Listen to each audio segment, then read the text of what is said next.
Divorce लेने के लिए आज तक मतलब जो अब तक जो पुराना जो टाइम था उसमें 6 मंथ्स का टाइम था कि आपको आप डाइवोर्स लेना चाहते हैं और एक दूसरे के साथ नहीं रहना चाहते हैं और कंसेंट से म्यूचुअली आप जो है वो एक दूसरे से अलग होना चाहते हैं हस्बैंड वाइफ के रूप में, जो आप नहीं रहना चाहते एक दूसरे के साथ में। तो अब तक जो पुराना समय था वो ये था कि आप 6 महीने तक एक दूसरे के साथ, यानी कि एक दूसरे को कहीं ना कहीं हो सकता है कि उन्होंने गलत डिसीजन ले लिया हो, इस वजह से 6 मंथ्स का टाइम दिया जाता था फर्स्ट डेट के बाद। यानी कि आपने सेक्शन 13B का जो है केस आज फाइल किया, आज के बाद नेक्स्ट डेट जो मिलेगी आपको वो 6 महीने की मिलेगी, 6 मंथ्स की मिलेगी। और 6 महीने के बाद जो फिर आपको नेक्स्ट डेट पर डिग्री मिलेगी और फिर उसके बाद आप अलग हो जाएंगे, पति पत्नी की नहीं रहेंगे, स्वतंत्र हो जाएंगे आप एक दूसरे से। लेकिन अब जो है वो समय बदल चुका है और अब अगर पति पत्नी है और एक दूसरे के साथ नहीं रहना चाहते हैं, बिल्कुल उन्होंने मन बना ही लिया है कि हमें एक दूसरे के साथ नहीं रहना है और अब जो है हम एक दूसरे से अलग होना चाहते हैं और दोनों म्यूचुअली चाहते हैं, मतलब कंसेंट से चाहते हैं एक दूसरे की, तो इसके लिए आप सेक्शन 13B के तहत आप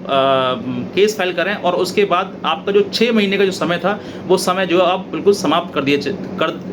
कर दिया जा चुका है। और सेक्शन 142 यानी कि आर्टिकल 142 में जो है ऑनरेबल सुप्रीम कोर्ट ने इस जजमेंट पर ही मोहर लगा दी है। अभी 1 मई में ये जो जजमेंट ऑनरेबल सुप्रीम कोर्ट के द्वारा ये पास हुआ किया गया है कि अगर आप पति पत्नी हैं और एक दूसरे के साथ रहना नहीं चाहते हैं और आप म्यूचुअली डाइवोर्स लेना चाहते हैं, एक दूसरे से अलग होना चाहते हैं और जो 6 महीने का जो पीरियड है वो पीरियड आप